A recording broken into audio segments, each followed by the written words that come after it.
Bienvenidos a un nuevo programa de personajes de la Venezuela virtual. Esta vez estoy con Mariano Nava Contreras, que está en Mérida. ¿Cómo estás, Mariano? Hola, Jorge, ¿cómo estás? Estamos bien, estamos bien. Mira, bueno, pues siempre que yo consigo a alguien que se llama Contreras, le digo que mi abuela materna era Contreras Chaparro, Y de los Andes, sí, del Táchira, de San José Bolívar. hay una zona fronteriza entre el sur de Mérida y el norte del Táchira que yo creo que todos somos primos. Sí, bueno, tengo una prima por el lado de los Duques que vive ahorita aquí en Graz y dice que los Duques de ¿cómo se llama? De la Grita. Dice que Sí, claro. sus papás son primos y ella dice que todos los duques son primos. Así que Sí, mira, tú sabes que yo tuve dos alumnos de apellido Duque que se supone que no se conocían y que eran de la Grita los dos. Es una broma para llevarlo a un museo.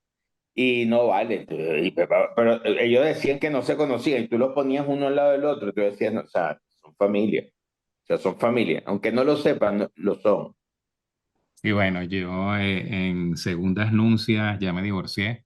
Me casé con una venezolana que conseguí aquí en una iglesia.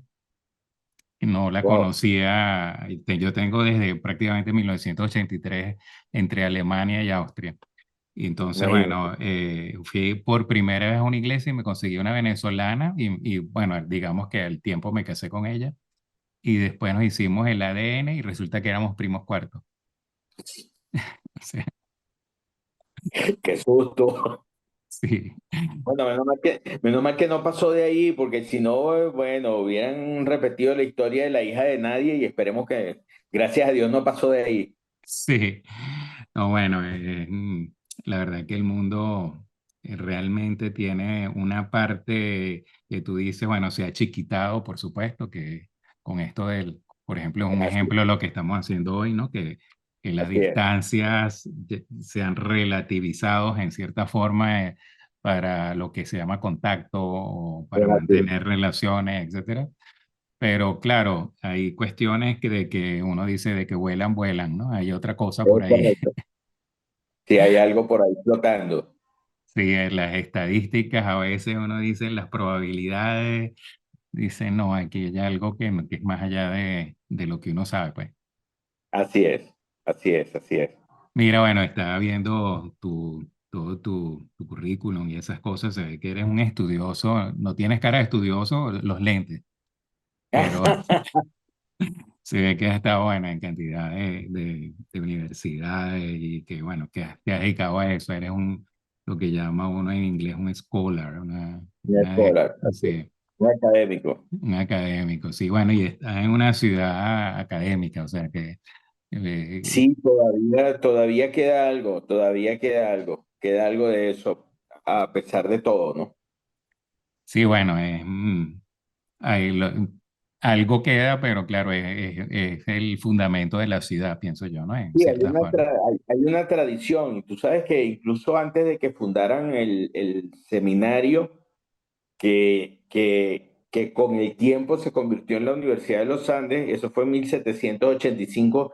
Ya antes había ya colegios, estaba el Colegio de los Jesuitas, que se fundó en el 1630 y pico, o sea, la ciudad tenía como 80 años de fundada. O sea que la vocación para los estudios de Mérida son muy largas. Yo no soy merideño, pero tengo muchísimos años aquí y bueno, es verdad que es una ciudad en la que los estudios, la vida de la ciudad está tan impregnada de la universidad y de los estudios que es muy difícil separarla históricamente, ¿no? Y además de eso, bueno, y ahora, bueno, con toda esta crisis que hemos tenido, la ciudad ha sufrido muchísimo. Creo que es una de las ciudades que más ha sufrido bueno, porque las otras ciudades tienen una economía más diversificada, ¿no? Pero Mérida, claro, se ha centrado demasiado en la universidad y bueno, ahora con todo esto, pues ha sufrido especialmente. Y bueno, yo siempre que pienso en Mérida, pienso en algo así como un campus, como Berkeley. O sea, la gente puede tener amistades que son, digamos, no necesariamente de trabajo, pero siempre tienen que ver a lo mejor con algo de academia, de de alguna manera, literatura, de cuestiones de, así, ¿no? de Hay alguna esa manera, posibilidad, sí. Y es bueno, correcto. y los que pasan por Mérida siempre quedan marcados por Mérida, ¿no? O sea que, Sí, sí, sí, es correcto. Siempre queda, sí, es una atmósfera, bueno, además de que para todos los que hemos estudiado en una universidad, los años universitarios son inolvidables. Además de eso, pues la ciudad se ha prestado mucho para eso. mira, bueno, estaba viendo también esto que escribiste para Pro Da Vinci sobre José Gregorio Hernández, el científico.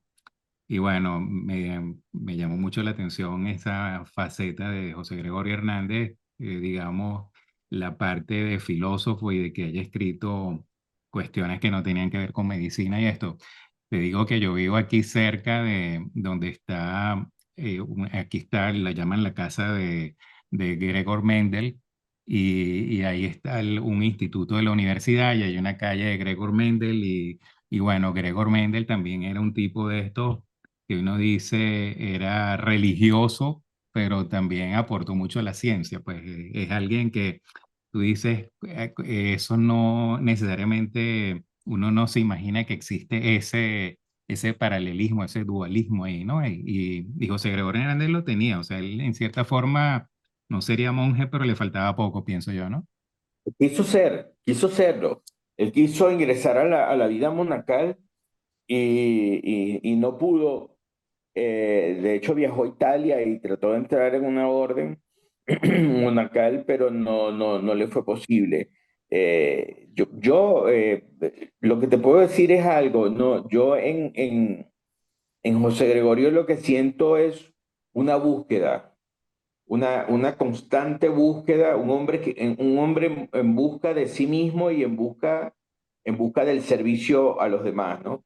Pero lo interesante, lo que me pareció interesante, porque yo en estos días que hablaba del tema también con unos colegas, ¿cómo llego yo a José Gregorio, no? Porque la gran mayoría de los venezolanos llegan por algo así como por una devoción heredada, ¿no? O sea, bueno, no, mira, mi abuela siempre fue muy devota, ¿no? Mi mamá, mi hermana, en fin, ¿no? Nosotros no, o sea, ese no es mi caso, ¿no? Yo, bueno, yo nací en Maracaibo, mi familia es zuliana, y si tenemos devociones religiosas, ya tú sabes que están todas dirigidas, ya sabes para dónde están dirigidas. La chinita y tal. Exactamente, así que de voto de José Gregorio poco, ¿no? Pero bueno, de esas cosas que pasan en la vida, de esas cosas que uno no se imagina. Ahí un poco lo cuento en el artículo de Pro Da Vinci. Un día estoy curucuteando unos libros en una cosa de libros usados y de repente veo un libro que dice José Gregorio Hernández, escrito sobre filosofía y arte. Y me quedo así como, ya va, un momentico, estoy leyendo bien. Entonces vuelvo a leer para ver qué es esto, ¿no? ¿Qué es esto? Entonces, bueno, gracias a Dios el libro era usado y no era tan caro y lo compré inmediatamente. O sea, esto me lo llevo para mi casa. ¿Qué es esto? Yo no me quedo con esta.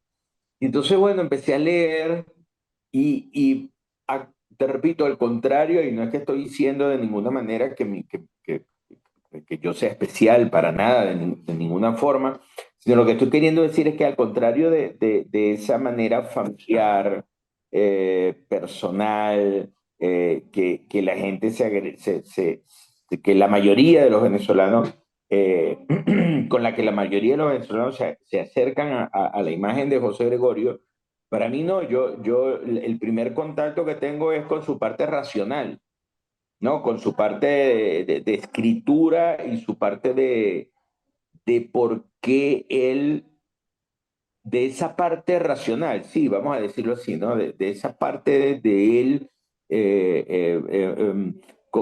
teorizante, ¿no? Donde él hace definiciones teóricas, definiciones filosóficas y tal.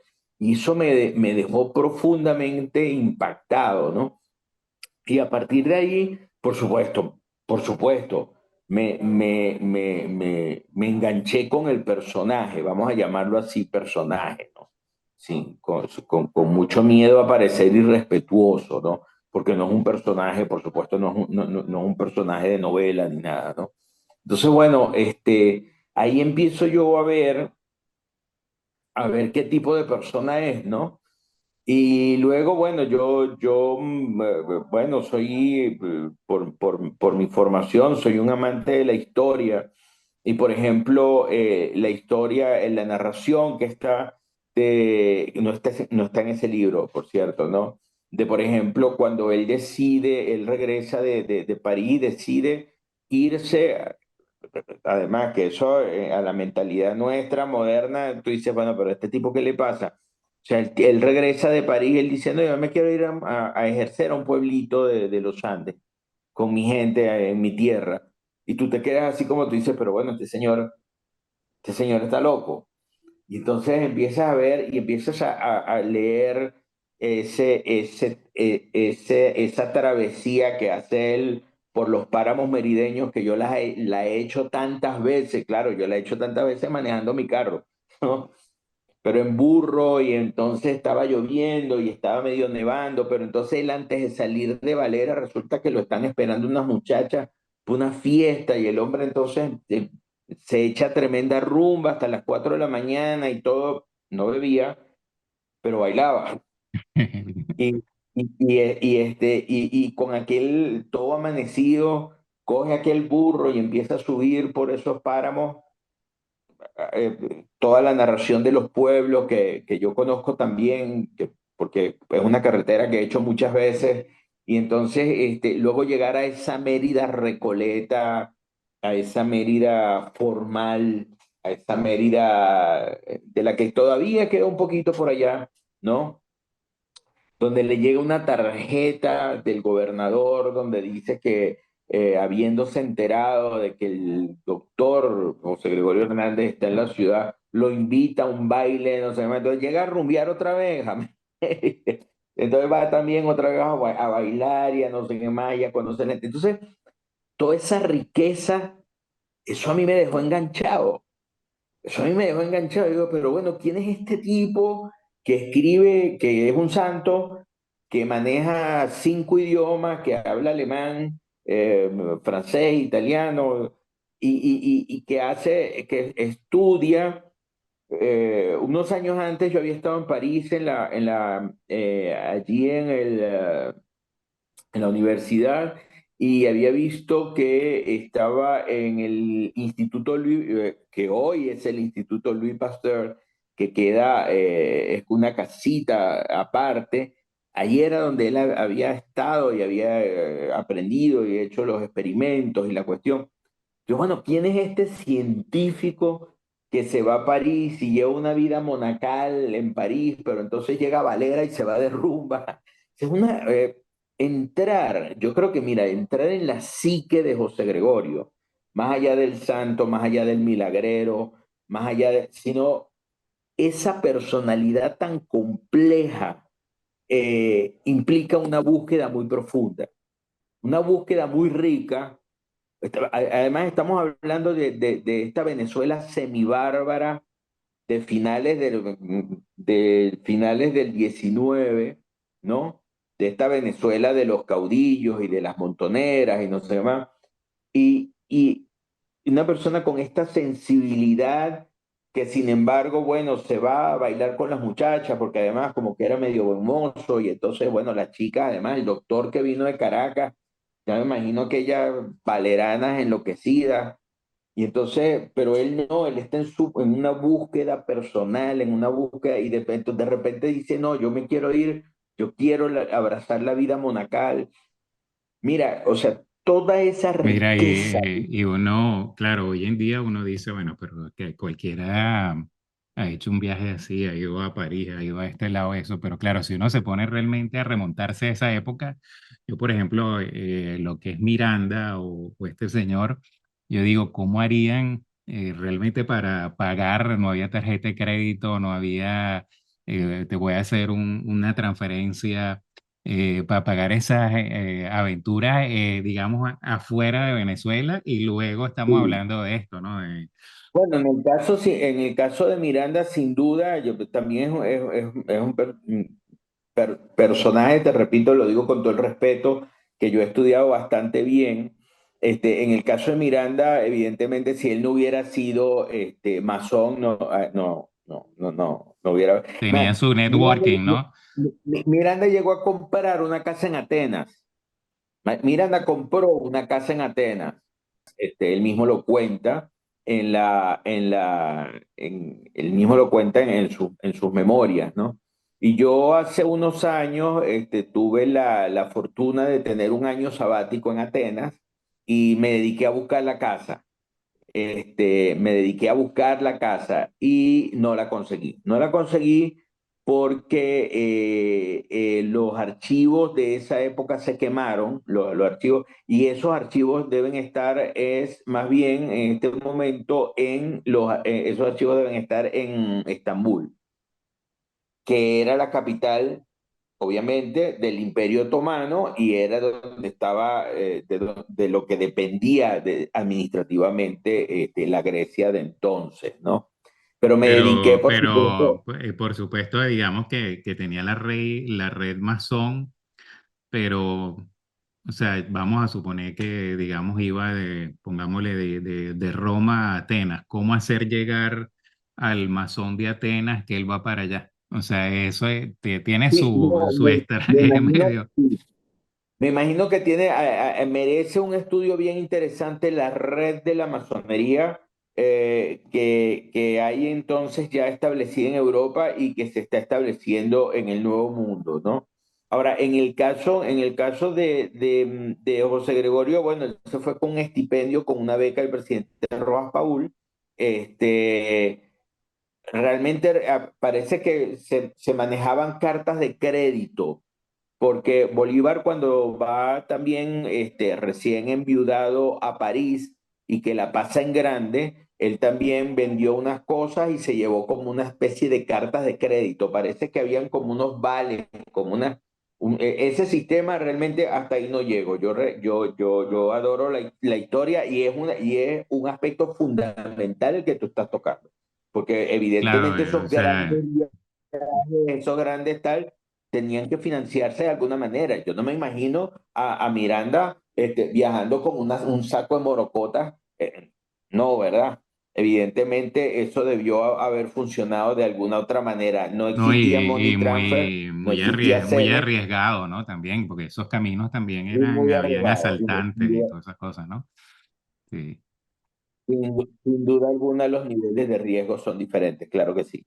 Ese personaje, lo que te decía, lo que te quería decir es que me cautivó, ¿no? Un personaje además que llegó a tener, bueno, debates de altísimo nivel académico con médicos como Luis Racetti en Caracas, ¿no? Entonces, o sea, estamos hablando de un científico, pero que tocaba piano, pero que tenía una sensibilidad social, por supuesto, desarrolladísima, pero que además era políglota, pero además era bailarín, o sea, todo es realmente más allá de la fe y más allá de que sea un santo, que por supuesto, imagínate tú, todo lo que eso significa también, o sea, de qué personalidad, de qué mente, qué cerebrito estamos hablando de una persona que tiene tantas facetas, ¿no? O sea, una personalidad riquísima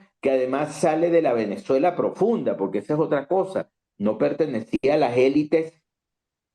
Hay un artículo muy lindo que publicó Tomás Estraca por esa época que dice que en ese sentido José Gregorio Hernández es un santo democrático y un santo popular, es un santo que sale es un santo que va de abajo para arriba y no como la mayoría que son unos santos que, bueno, que son declarados por... No, este es un hombre popular, este es un hombre, bueno, que sale ya no te digo de los estratos populares de Caracas, no, de un pueblo por allá en el estado Trujillo, que todavía se inunda cada vez que llueve.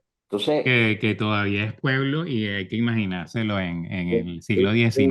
esta época, claro, unas casas de bareque, unas Sí, casas de... Ya te lo podrás imaginar, ¿no? sí, sí, Bueno, bueno, es increíble realmente. Mira, ¿y qué crees tú? O sea, si tú tuvieras que recomendarle a la gente joven que estudiara a José Gregorio Hernández, ¿qué le dirías por qué a gente joven venezolana? Pues por qué en estas alturas del partido tiene algún significado, por ejemplo, que lo vayan a, que se convierta en santo. ¿Qué impacto tiene eso? ¿Cuál es la, la importancia de eso para este momento? es increíble. Bueno, yo lo que quiero, lo que yo resaltaría especialmente esa búsqueda de sí mismo, que esa búsqueda él, bueno, gracias a Dios la canalizó a través de la religión, pero es que él no es solamente un santo, él es un hombre cabal, es un hombre con demasiadas inquietudes y con demasiados talentos, todo eso hay que decirlo, ¿no? Por supuesto, ¿no? Y que todos los supo poner al servicio no solamente de él, perdón, no solamente del prójimo, sino de la vida, de disfrutar la vida, ¿no? De disfrutarla en todas las maneras posibles y por supuesto constructivas, ¿no? Porque estoy pensando en el bailarín también, ¿no? En el que se disfruta una fiesta bailando con muchachas. Y eso no implica que sea menos santo o que sea o que sea menos científico, o que sea menos artista, o que sea menos pensador. Entonces, ¿qué diría yo? ¿Qué mensaje rescataría yo de la vida de José Gregorio? Rescataría ese gusto por explotar todos los talentos que le dio la vida, ¿no? Un hombre que estudia en París Sorbona, un hombre que estudia en Berlín, pero un hombre que agarra una mula y que se va para Mucuchíe. Esa riqueza, ese disfrutar todo eso que le da la vida, a mí me parece de un significado impresionante, no para los jóvenes solamente, para toda la humanidad. O sea, ese mandato de, mira, disfruta y explota todo lo que puedas, ¿no? Y que el legado quedará, ¿no? Entonces, a mí me parece que eso es algo extraordinario de la personalidad. Yo te repito, yo no estoy solamente enamorado, vamos a llamarlo así, del santo, del hombre pío, del hombre entregado al servicio. No, no solamente eso, sino que es que además estamos hablando de un científico, de un músico, de un políglota, de un rumbero, de un viajero. O sea, un hombre que disfrutó y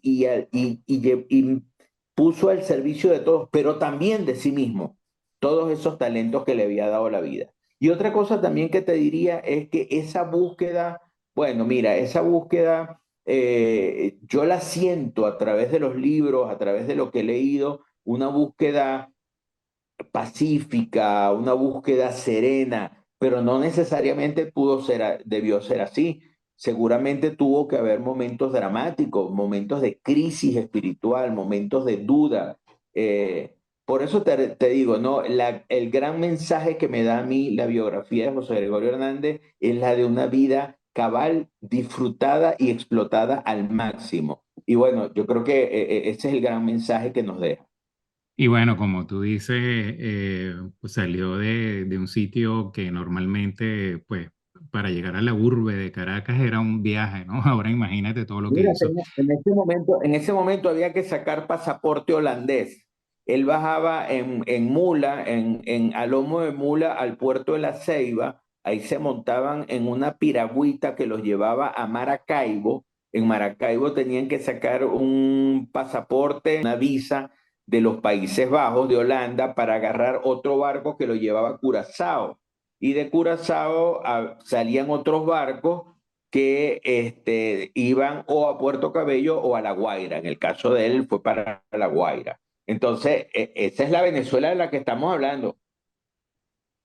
Esa es la Venezuela decimonónica de finales del 19 de la que estamos hablando, ¿no? Claro, imagínate, y entonces llega y contribuye también en fundar departamentos, trajo su microscopio, escribió ese libro, o sea, era un tipo de acción, no solamente de un soñador o sea, Esto me queda también, ese también queda como una gran lección de él, ¿no? Que no es solamente se dedica a la vida contemplativa, aunque se vio tentado también, sino que es un hombre de acción, es un hombre de acción y de palabra. Entonces, te repito, son tantas aristas que yo creo que la biografía definitiva tardará mucho tiempo, de José Gregorio tardará mucho tiempo en escribirse, porque son tantas aristas, la biografía de José Gregorio no se queda en la agiografía, es decir, en la descripción de sus cualidades como santo, sino, y en sus milagros, etcétera, etcétera, sino todo lo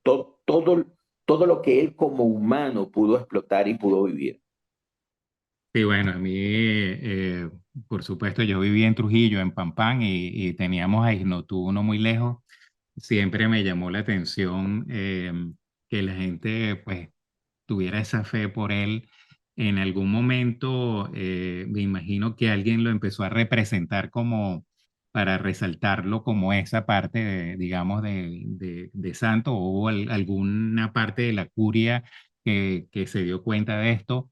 Y, y bueno, en eso también, digamos, que entró dentro de las cuestiones como en Venezuela hay que hay gente que lo entra, digamos, del lado católico y del lado de la santería, del lado de todas estas creencias que hay, que entonces todo eso forma parte de nosotros, pues los venezolanos, y él Hay forma quien parte dice, de todo eso, ¿no? hay quien dice que eso hizo daño un poquito bueno, pero tenemos que tomar en cuenta que, bueno, una cosa son los parámetros de la iglesia, ¿no?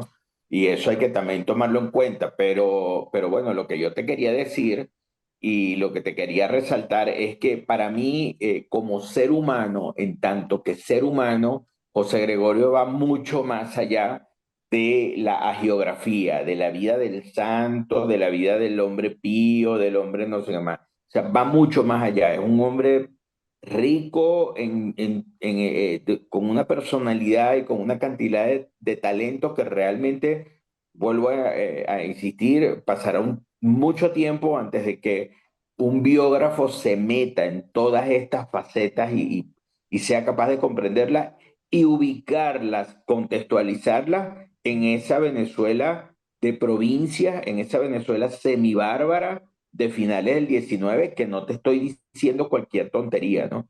Porque era un país muy, muy difícil, un país al que, bueno, Gómez le medio empezó a poner orden y ya sabemos todos a qué precio, ¿no? Sí, bueno, es uno de nuestros íconos, pongámoslo así.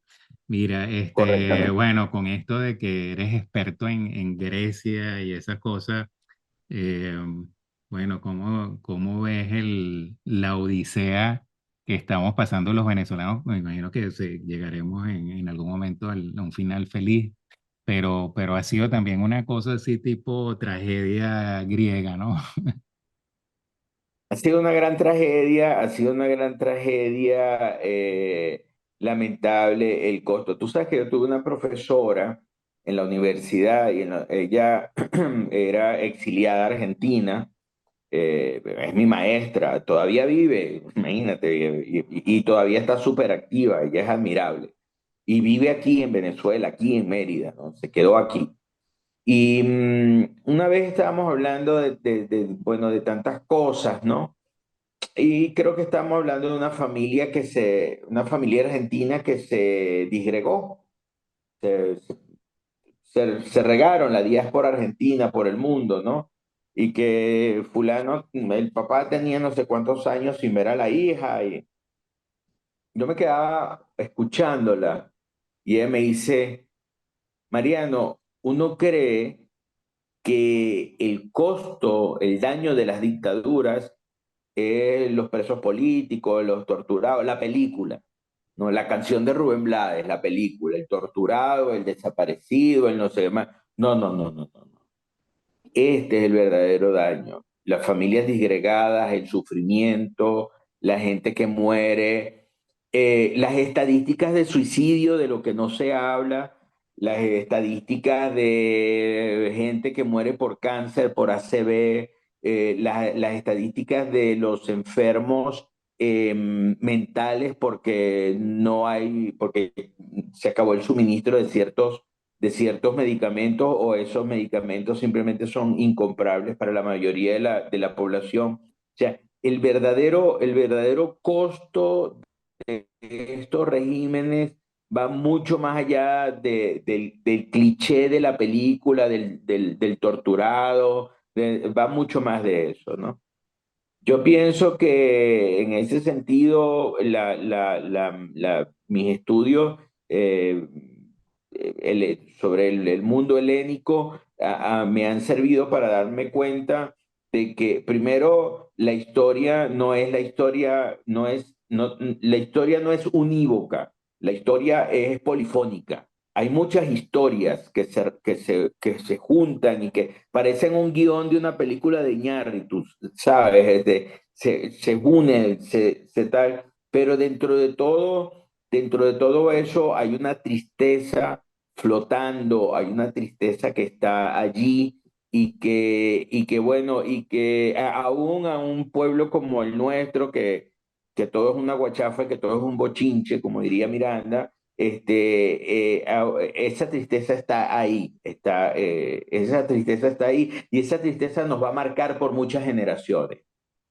Sí, Esa, ayer estaba escuchando un podcast que hablaba sobre lo que es una nación. Entonces, están hablando de algo que dijo Vance allá en Estados Unidos, un discurso que tuvo. Entonces, bueno, partían del hecho de que eh, la nación, digamos, la familia es donde tú naces y ahí estás, te sientes leal con tu familia normalmente, o sea, con tus padres, con tus hermanos, etcétera. Y luego entonces existe la lealtad con la otra familia agregada, o sea, los tíos, los abuelos, etcétera. Y entonces luego eso puede ser que tú llegues a un nivel de un clan en que, por supuesto, entonces hay nexos también familiares, a lo mejor lejanos o más cercanos y religiosos y un sistema de creencias y por supuesto lealtad en ese clan y luego entonces hay clan con clan, alguna cosa tiene que haber y así después clan con clan llegas a la nación, ¿no? Eso es un punto de vista bueno, puede tener algo que ver, pero hoy en día yo creo que con esto de que estamos planificados remotamente, también hay otras variantes y eso. claro, Pero claro, ahora cambió.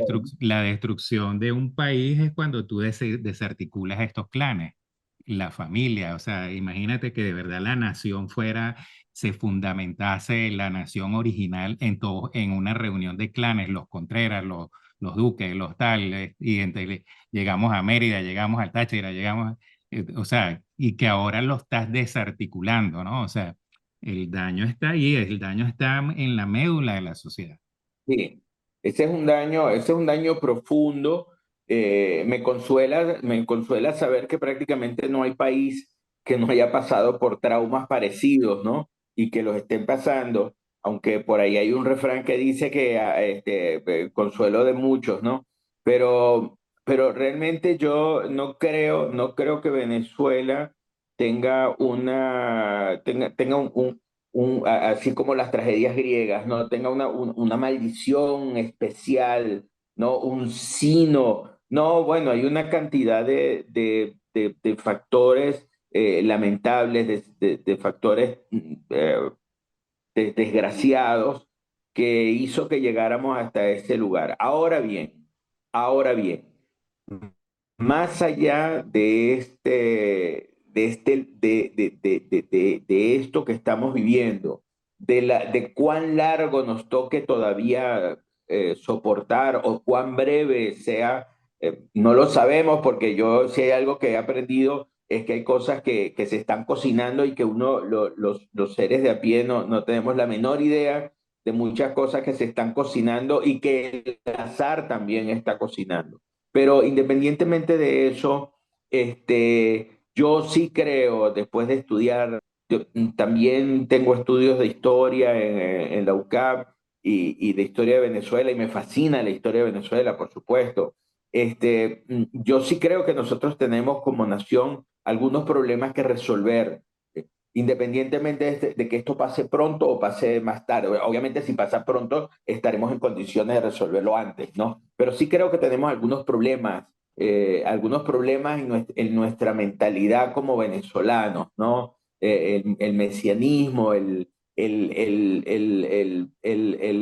militarismo, la falta de fe en las instituciones democráticas, la falta, que fue un grave error, la pésima política comunicacional de la democracia. Pero parece que no el problema de la comunicación democrática, creo que no es en Venezuela, porque ahí lo tienes en otros países que creíamos que eran muy democráticos. Entonces el ciudadano democrático de un país democrático da por sentado una cantidad de derechos y de valores y tal que le parece que son naturales y que no tiene necesidad de defenderlo, cuando nuestra experiencia nos ha enseñado que los valores democráticos son muy frágiles y que es muy fácil para cualquier demagogo destrozar, desbaratar.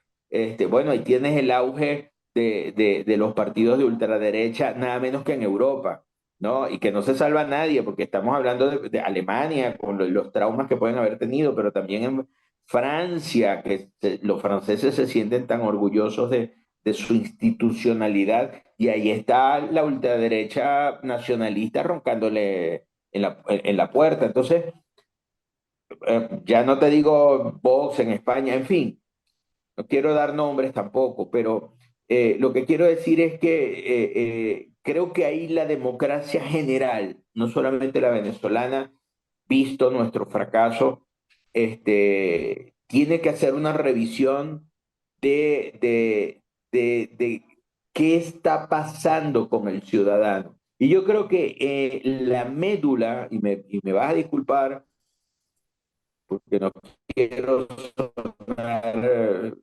petulante de ninguna manera, lo digo con mucha humildad. Yo creo que la médula de esa falta de aprecio por las libertades democráticas está en la decadencia de los estudios humanísticos. Cuando tú tienes estudios humanísticos, cuando a ti te enseñan valores, cuando tú tienes la libertad de tener un espíritu crítico y un espíritu cuestionador, ahí se desploma, se desploma todo, todos los valores del autoritarismo o los antivalores del autoritarismo. Entonces yo Sí, creo que bueno, ahí el mundo. es una cuestión, como tú dices, internacional y todas estas cosas, pero claro, en el caso de Venezuela, hay algo que me quedó guindando de tu artículo que hiciste sobre José Gregorio Hernández, que dice que ese libro que él hizo se agotó porque en cierta forma, imagínate, había en esa Caracas, había gente que estaba interesada en leer esa, escritos filosóficos, pongámoslo así, y que el venezolano tiene en cierta forma algo de filósofo amateur, de vida, o sea, hay muchos refranes, hay muchas, si tú estás en una conversación ahí a nivel de careta, digamos, hay mucha ética, pero yo creo que hace falta un poquito definir lo que es aplicar la ética y cuando uno realmente no sabe si algo realmente es cierto, no repetirlo y ser más escéptico en lo que se escucha. Es decir, hay muchas cosas que están ahí y bueno, y por supuesto estamos viendo que se están cayendo galardones como en todo a nivel internacional, lo que antes eran figuras extraordinarias, discursos oye, que se podían grabar y ponérselo a los niños. Hoy en día en todos los parlamentos del mundo lo que hay es gente insultándose a nivel de que tú dices, esto no lo pueden escuchar menores, ¿no? Entonces es algo internacional también, pero obvio que en el caso de Venezuela tenemos esta filosofía de vida que nos debe servir de algo porque todavía le En tememos el a caso de algo, ¿no? Venezuela, sí. En el caso de Venezuela, bueno, nosotros arrastramos una cantidad yo no diría taras, porque tampoco nos vamos a poner en plan Herrera Luque, ¿no? Pero sí hay una cantidad de hechos concretos que marcaron nuestra historia y que a lo mejor nosotros no hemos sabido digerir completamente, ¿no? O no del todo. O lo que es peor, esos hechos han sido vilmente manipulados por demagogos, etcétera, etcétera, como por ejemplo el culto a Bolívar, ¿no? Yo creo que el día que nosotros un poco superemos el culto a Bolívar, y el culto a Bolívar no se cura con antibolivarianismo, porque entonces ahora salió también otra tal que entonces todo lo que huela a Bolívar hiede. Entonces no es esa la manera. O sea, el día que nosotros tengamos un conocimiento más humano, más desapasionado, más desintoxicado de nuestro pasado, que nosotros comprendamos, el día que nosotros seamos capaces de unir, ¿verdad? Todo lo que es nuestra tradición hispánica con nuestra historia republicana, ¿verdad? Pues yo siempre he dicho que uno de los poquísimos, las poquísimas políticas de Estado que han tenido éxito en Venezuela ha sido negar nuestro pasado colonial. Eso nace con el mismo Simón Bolívar. En el mismo Simón Bolívar, que el 5 de julio dice 300 años de oscuridad no son suficientes. No, pana, no hubo 300 años de oscuridad. O sea, disculpe, señor Simón, pero no. En ese momento era necesario decirlo, pero en este momento no es necesario que nos lo creamos. En este momento, entonces, cuando nosotros sepamos entender la continuidad de todo un proceso, ¿verdad? Y un proceso que fue vivido por hombres de carne y hueso, con hombres con problemas, con hombres con traumas, hombres con problemas económicos, con dolores por familias perdidas, hombres de carne y hueso y no semidioses. El día que nosotros entendamos eso, nosotros vamos a dar un salto muy grande en nuestro crecimiento interior como país. Yo creo que eso está pasando, eso es una de lo que está ocurriendo en este momento es la degradación de toda esta falta de la que te estoy hablando. No, No y estoy dando, claro, por favor, tenemos, digamos que lo que ya fue, fue, pero claro, yo toda la vida, digamos, he visto que el venezolano tiene que sacarle provecho también a lo que es y no a lo que se le dijo que es. Por ejemplo, pero por favor, yo estoy en claro, contra 100% de esto de que venezolanos de pura cepa, no existe venezolanos de pura cepa. Nosotros no, somos un existen muchos pueblo que venezolanos.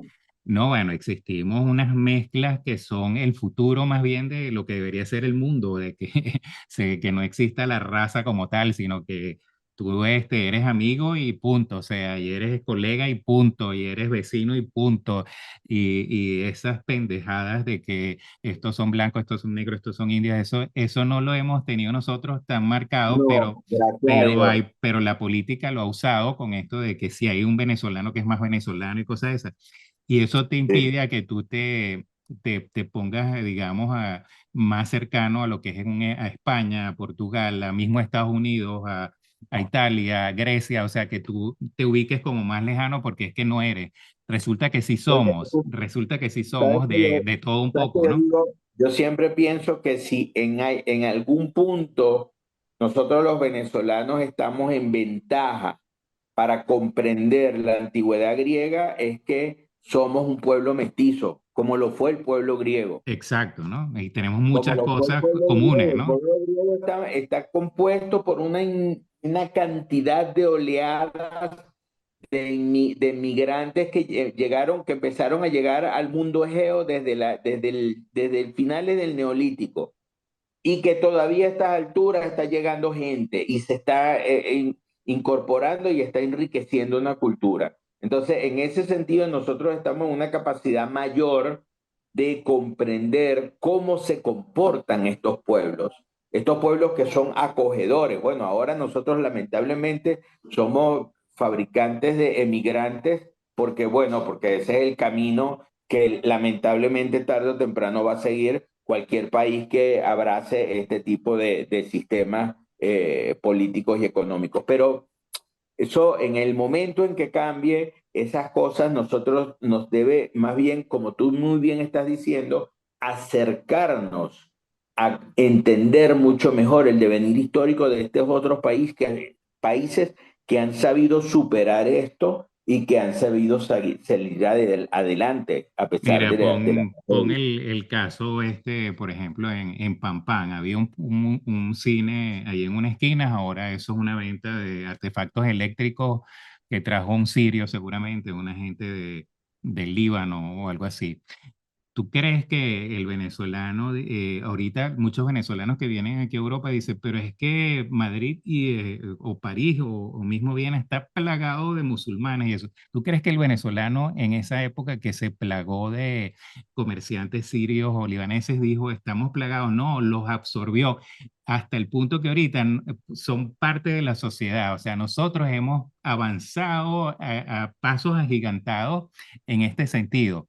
Claro, la parte que tenemos que está deplorable es esto de la política y todas esas cosas, pero hay países que están en retraso a pesar de estar en el primer mundo en ese aspecto y nosotros ya pasamos por ahí, eso ya sabemos que gente es gente y lo demás es cuento. por eso es que el refrán ese a veces dice, venimos del futuro. Es así, esa parte es muy importante, o sea, En muchos eh, aspectos, también en algunos aspectos no tan positivos, venimos del futuro. Ya hemos vivido muchas cosas eh, que nos hacen acumular en nuestro acervo histórico experiencias que otros países no han vivido. mira, todos los que pasan por aquí al final yo les pregunto su concepto de la felicidad y que nos deje un eslogan, algo que tú te digas cuando son momentos difíciles que uno a veces necesita decirse algo para avanzar. Entonces, bueno, a ver, ¿cuál es tu opinión? Bueno, esto has debido decírmelo con mayor anticipación. Esto no se vale. Pero ciertamente, mira, yo,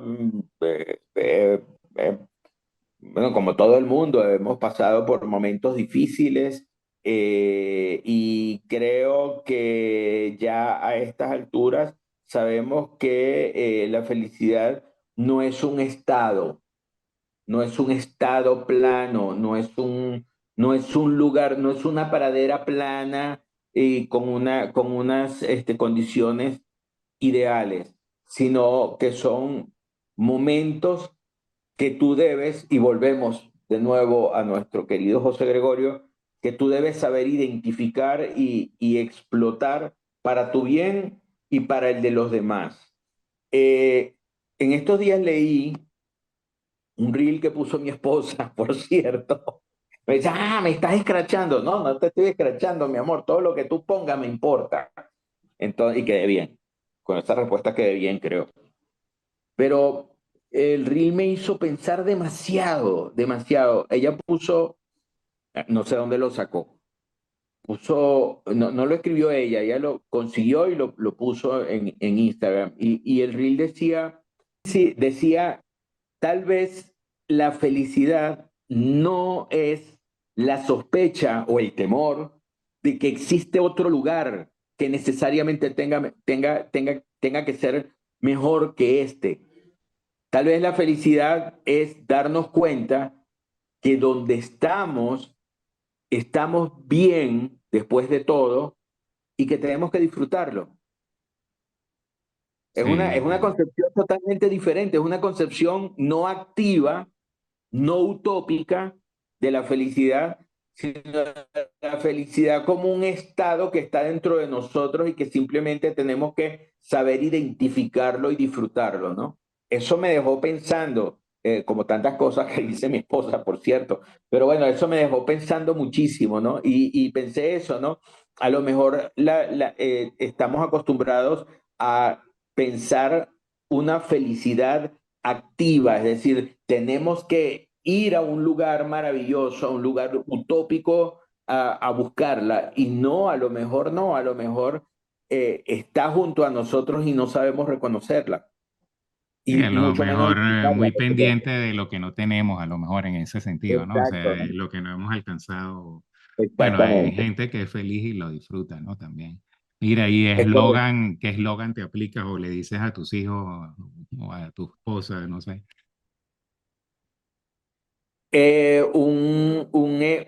Un eslogan, no sé si llamarlo eslogan, un dicho, algo que solía decir mi abuela, mi sapientísima abuela, eh, que me decía, cuando las cosas estaban feas, me decía, hijo, llueve y escampa.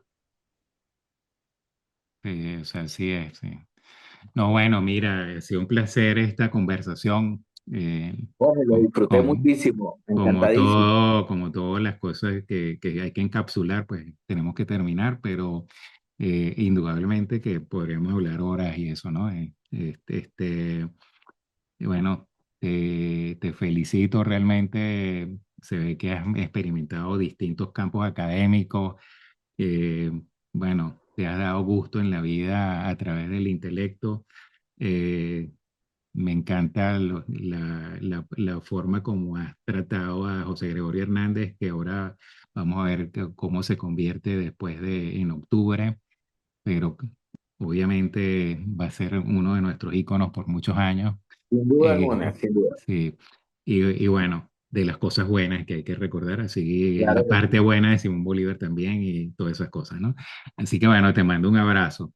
Igualmente, muchas gracias Jorge y muchas gracias a todos los que nos oyeron. Muchísimas gracias y bueno, por aquí en Mérida a la orden.